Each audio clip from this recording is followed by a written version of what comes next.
Welcome back. Bulletin کے آغاز میں آپ کو بتائیں، وزیر اعظم شہباز شریف نے نیو یارک میں ترکیہ کے صدر رجب طیب اردوان سے ملاقات کی۔ وزیر اعظم شہباز شریف نے ترکیہ کے ساتھ تعلقات کو فروغ دینے کے عزم کا اظہار کیا۔ میڈیا سے گفتگو میں وزیر اعظم شہباز شریف کا کہنا تھا، ترک صدر سے ملاقات میں بہت سے معاملات پر سر حاصل گفتگو ہوئی۔ ایک سوال کے جواب میں وزیر اعظم نے کہا کہ IMF کی میٹنگ آج ہے، معاہدے کے لیے تمام کڑی شرائط پوری کر دیں۔ IMF سے معاہدے پر سعودیہ، چین اور UAE کا شکر گزار ہوں۔ وزیر اعظم شہباز شریف کی مالدیپ کے صدر سے اقوام متحدہ کی جنرل اسمبلی کے اجلاس کے موقع پر دو طرفہ ملاقات۔ مالدیپ کے صدر ڈاکٹر معیزو سے ملاقات میں وزیر اعظم نے مالدیپ کے ساتھ تجارت، سیاحت، تعلیم، سرمایہ کاری اور موسمیاتی تبدیلی کے شعبوں میں تعاون بڑھانے کے لیے پاکستان کے عزم کا اعادہ کیا۔ دونوں رہنماؤں نے پاکستان اور مالدیپ کے درمیان دیرینہ اور گہرے تعلقات کے فروغ پر زور دیا۔ وزیر اعظم اور مالدیپ کے صدر نے خطے کے امن، خوشحالی اور استحکام کے لیے مل کر کام کرنے کے لیے جنوبی ایشیائی ممالک کی مشترکہ ذمہ داری پر اتفاق کیا۔ وفاقی حکومت نے قومی بچت سکیموں کے شرح منافع میں کمی کر دی۔ وزارت خزانہ نے بچت سکیموں کے منافع میں کمی کا نوٹیفیکیشن جاری کر دیا۔ نوٹیفیکیشن کے مطابق نئی شرح منافع کا اطلاق آج سے ہوگا۔ Saving, special saving account, defence saving schemes کا شرح منافع میں کمی، ریگولر انکم سرٹیفکیٹ اور بہبود سیونگ سرٹیفکیٹ، پینشنرز اور شہداء فیملی ویلفیئر اکاؤنٹس کا سالانہ منافع بھی کم کر دیا گیا۔ پینشنرز بینیفٹ اور شہداء فیملی ویلفیئر اکاؤنٹس کا منافع 15.36% سے کم کر کے 14.16% مقرر کر دیا گیا ہے۔ خوزدار میں ایدی سینٹر کے قریب موٹر سائیکل اور کوچ کے درمیان حادثہ، 2 افراد جاں بحق، ایک شدید زخمی۔ جاں بحق اور زخمی افراد کو ٹراما سینٹر منتقل کر دیا گیا۔ مقامی لوگوں کا کہنا ہے کہ شاہراہ پر ٹریفک زیادہ ہونے کی وجہ سے اکثر حادثات ہوتے رہتے ہیں۔ انتظامیہ سے کئی بار مطالبہ کیا گیا ہے کہ اس سڑک پر ٹریفک پولیس کی ڈیوٹی لگائی جائے، مگر اس پر عمل درآمد نہ ہونے کی وجہ سے آئے روز حادثات ہوتے ہیں۔ آپ کو اپڈیٹ کریں، امریکہ میں نیشنل سیکیورٹی کونسل کے ترجمان جان کربی کا کہنا ہے کہ پاکستان میں افغانستان سے دہشت گردی ہمارے لیے گہری تشویش کا باعث ہے۔ پاکستان میں دہشت گردی کی سرگرمیوں سے ایک مہلک خطرہ ہے۔ انہوں نے کہا کہ بائیڈن نے افغان جنگ کے خاتمے کے بعد انسداد دہشت گردی صلاحیت برقرار رکھنے کو ترجیح دی۔ جان کربی کا کہنا تھا، ہم نے القاعدہ رہنماؤں کو میدان جنگ سے نکالا۔ جان کربی نے سکھ رہنما کے قاتلانہ سازش کے بارے میں پوچھے سوال پر کہا کہ بھارت امریکہ کا اہم پارٹنر ہے، ہم ہندوستان کے اچھے دوست اور اچھے شراکت دار ہیں۔ ہم نے سکھ رہنما کا قاتلانہ سازش پر بات کرنے سے کبھی کنارہ کشی اختیار نہیں کی۔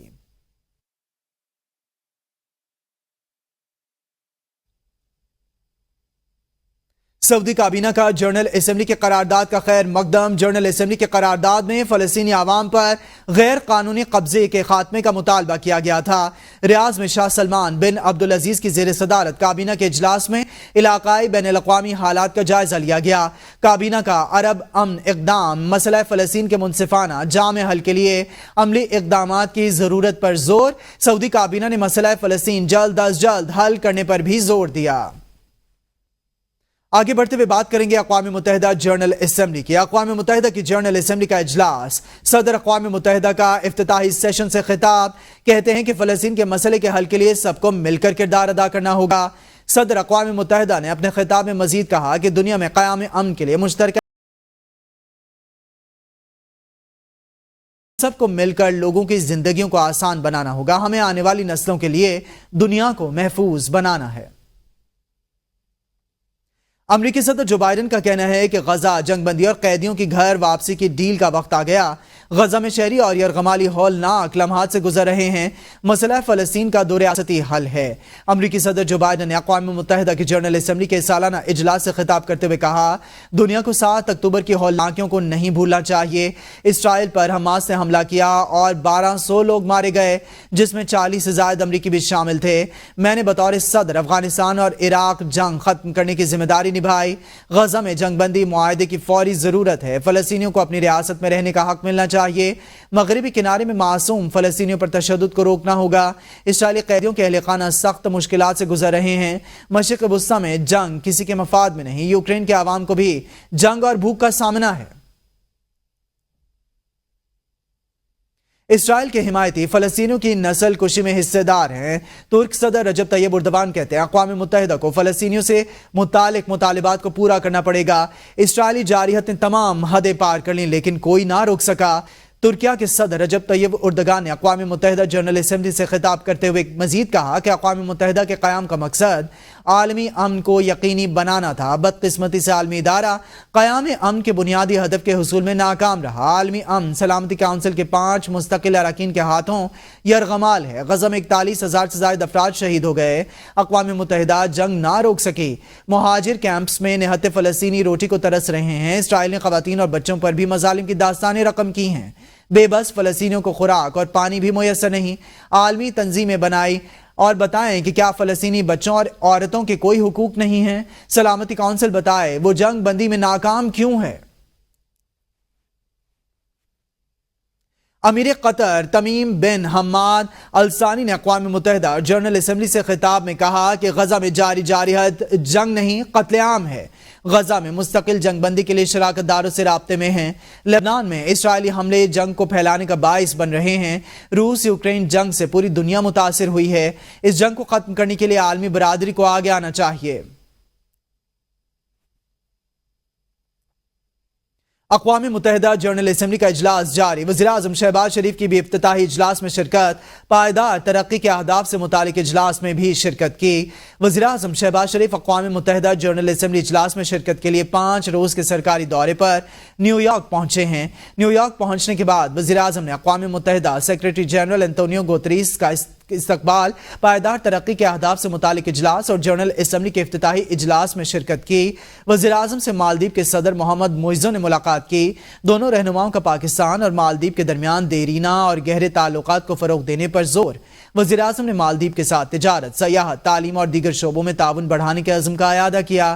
نیو یارک میں قیام کے دوران شہباز شریف کی فلسطینی صدر محمود عباس سمیت مختلف ممالک کے سربراہان کے ساتھ غیر رسمی ملاقات ہوگی۔ جنرل اسمبلی سے وزیراعظم کا خطاب 27 ستمبر کو ہوگا۔ آپ کو بتائیں کہ غزہ جیسے سانحات سے گریز کے بغیر دنیا ترقی نہیں کر سکتی۔ وزیر دفاع خواجہ آصف نے اقوام متحدہ میں پاکستان کا موقف پیش کر دیا۔ وفاقی وزیر اطلاعات تطارر کا کہنا ہے کہ اسرائیل فلسطینیوں کی نسل کشی کر رہا ہے۔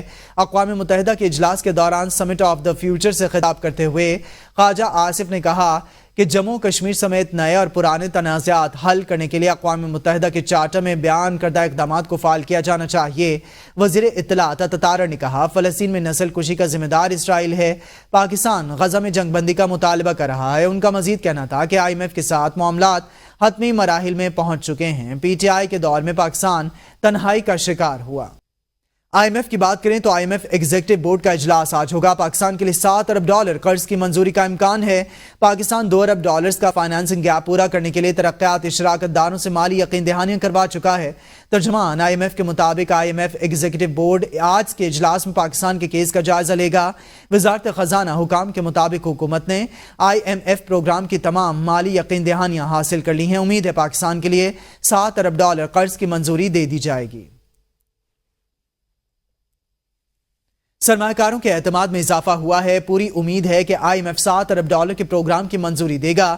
مہنگائی اور شرح سود میں کمی ہوئی ہے۔ وزیر خزانہ محمد اورنگزیب کہتے ہیں معاشی استحکام کے لیے مضبوط بنیاد قائم ہو گئی ہے۔ ملک میں پالیسی ریٹ کم ہو رہا ہے۔ ملک میں بیرونی سرمایہ کاری میں اضافہ ہو رہا ہے۔ حکومتی اقدامات سے مہنگائی کی شرح میں کمی آ رہی ہے۔ CPEC فیز 2 کا آغاز ہونے جا رہا ہے۔ Well, we have the IMF board meeting tomorrow here in the US, and we are very hopeful that the board will approve the 37-month $7 billion program, under which we are very committed. Alhamdulillah, we have reached that level now that we can say that we have a good foundation on which we can now build from here, and that's where this particular regional initiative it comes in at a very, very appropriate time.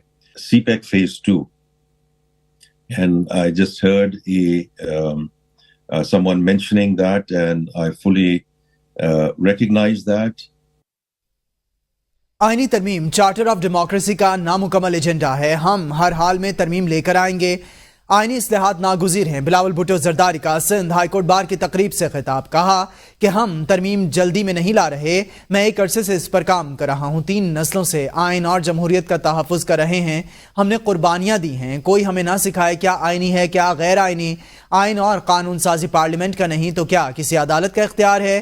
آئینی عدالت سے صوبوں کی نمائندگی اور عوام کو انصاف کی فراہمی یقینی بنانا چاہتے ہیں، ان پریکٹسز کا راستہ روکنا چاہتے ہیں جن سے یوسف رضا گیلانی اور نواز شریف کو گھر بھیجا گیا۔ واضح کر دوں کہ منتخب نمائندوں کو گھر بھیجنے کا اختیار کسی جج یا جرنیل کو نہیں، آئینی عدالت بنا کر رہیں گے تاکہ کوئی وزیراعظم تختہ دار پر نہ چڑھے۔ بہتر ہوگا کہ ماضی سے سبق سیکھ کر ہم مل کر یا انسازی کریں۔ آپ کہتے ہیں کہ ہم ٹائم لے، بالکل 100 بسم اللہ 3 نسلیں لڑیں گے، لیکن ہم اپنا جوڈیشل ریفارمز لے کر آئیں گے۔ یہ تو جلدی کی بات کر رہا ہے نا آج کل، یہ تو ایک جلدی کوئی نہیں، 3 نسلوں کا جدوجہد ہے۔ شہید محترمہ بینظیر بھٹو نے یہ طے کیا تھا، عوام کے نمائندے نے یہ طے کیا تھا کہ آئینی عدالت بنے گا، جوڈیشل ریفارمز ہوں گے، اور یہ کنسنسس 3 نسلوں سے بناتے ہیں کہ ہم نے جوڈیشل ریفارمز کرنا تھا۔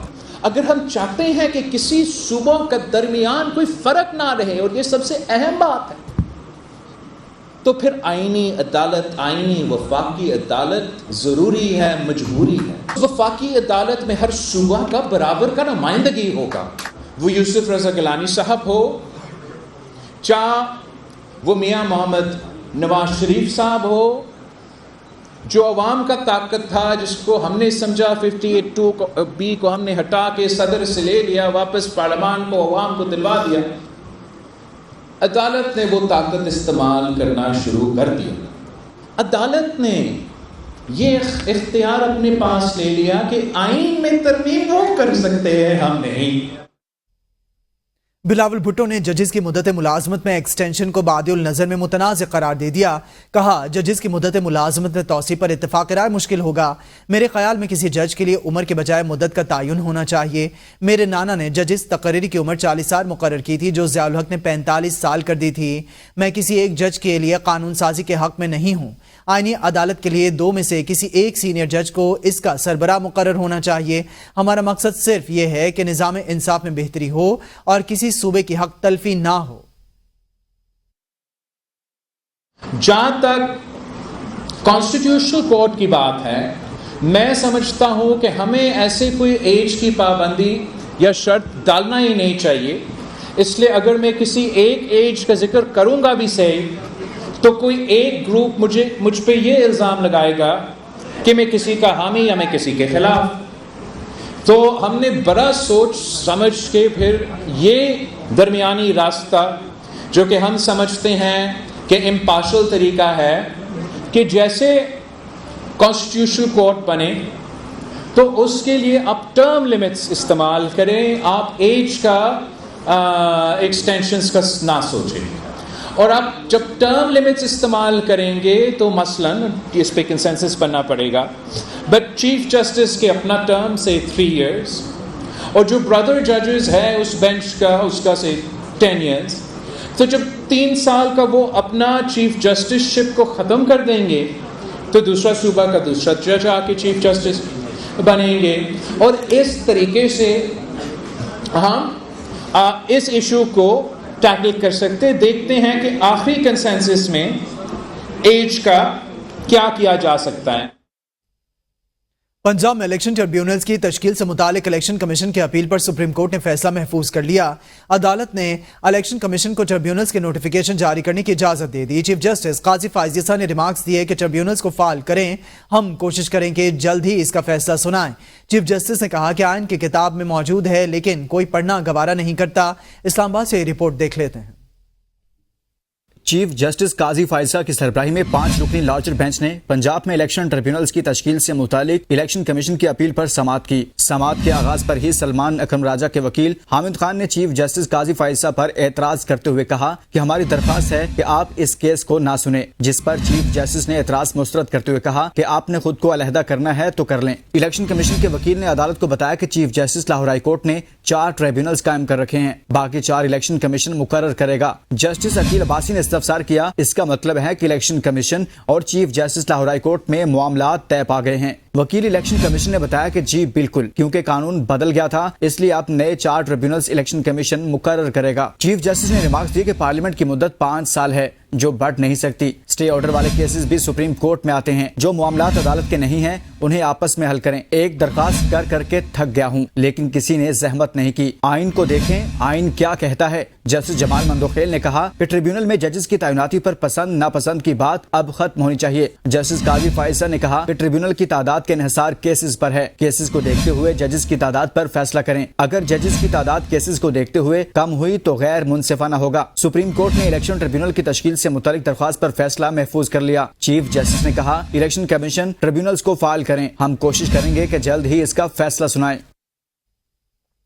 جسٹس سید منصور علی شاہ نے کہا کہ ادارے صرف گفٹ اور تشنید اور رابطے کے ذریعے ترقی کر سکتے ہیں۔ ڈسٹرکٹ اینڈ سیشن ججز کو گفت و شنید، اشراک اور دیکھ بھال کے کلچر کو فروغ دینا چاہیے۔ فاطمہ جناح ویمن یونیورسٹی کے شعبہ قانون اور فیڈرل جوڈیشل اکیڈمی اسلام آباد کے زیر اہتمام منعقدہ 2 روزہ ورکشاپ سے خطاب کرتے ہوئے جسٹس منصور علی شاہ نے کہا کہ مجھے نہیں لگتا ثالثی تنازعات حل کے بغیر ہم 24 لاکھ مقدمات سے چھٹکارا حاصل کر سکتے ہیں۔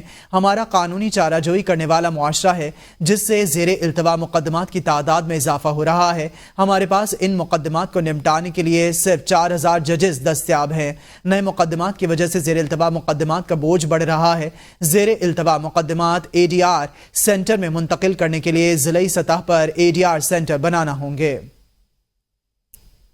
ممکنہ ملٹری حراست اور ٹرائل روکنے کی درخواست نمٹا دی۔ ایڈیشنل اٹارنی جنرل اور نمائندہ وزارت دفاع عدالت میں پیش ہوئے۔ اٹارنی جنرل ایڈیشنل کے مطابق بانی PTI کے ملٹری ٹرائل کا فی الحال کوئی فیصلہ نہیں ہوا۔ اگر ایسا کوئی فیصلہ ہوا تو قانونی طریقہ کار اپنایا جائے گا۔ Chief of army staff general Syed Asim Munir نے جنوبی وزیرستان کے ضلع وانا کا دورہ کیا، جہاں انہیں سیکیورٹی کی موجودہ صورتحال، انسداد دہشت گردی کے جاری آپریشنز اور ترقیاتی اقدامات کے بارے میں جامع بریفنگ دی گئی۔ ISPR کے مطابق افسران اور فوجیوں کے ساتھ بات چیت کے دوران آرمی چیف نے دشمنی کے خطرات کا مقابلہ کرنے کے لیے اعلیٰ سطح کی تیاری اور غیر معمولی حوصلے کی تعریف کی۔ آرمی چیف نے دشمن قوتوں اور ان کے سہولت کاروں کے مذموم عزائم کو ناکام بنانے کے لیے پاک فوج کے غیر متزلزل عزم کا اعادہ کیا۔ آرمی چیف نے اس بات پر زور دیا کہ پاک فوج بالخصوص KPK پولیس کو ان کے استعداد کار بڑھانے کے لیے مستقل مدد اور تکنیکی مدد فراہم کرتی رہے گی۔ آرمی چیف نے جنوبی وزیرستان میں ڈیولپمنٹ پلان کے تحت امن برقرار رکھنے اور مختلف منصوبوں کو آگے بڑھانے میں خیبر پختونخوا کے عوام کے اہم کردار کا بھی اعتراف کیا۔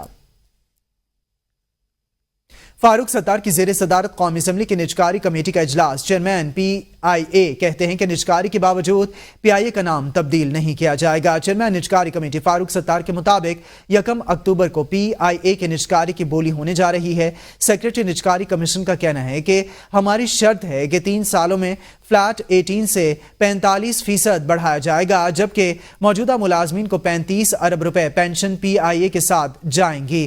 حکومت کی اجازت کے بغیر روٹ فروخت نہیں کیے جا سکیں گے۔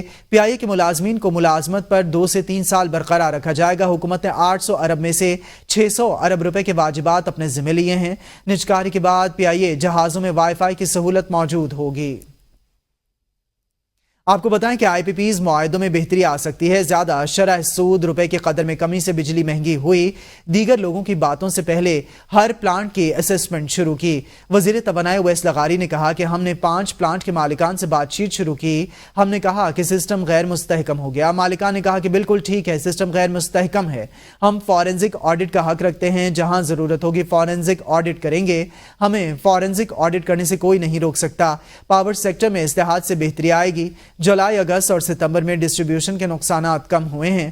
گزشتہ 6 ماہ میں نجکاری کے حوالے سے بہت کام ہوا ہے۔ اگلے سال تک 3 ڈسکوز کی نجکاری ہو جائے گی۔ کھیلوں کی دنیا سے آپ کو بتائیں انگلینڈ کے خلاف پہلے ٹیسٹ میچ کے لیے 15 رکنی پاکستانی اسکواڈ کا اعلان کر دیا گیا۔ پہلے میچ میں نعمان علی کو خرم شہزاد کی جگہ اسکواڈ میں شامل کیا گیا ہے۔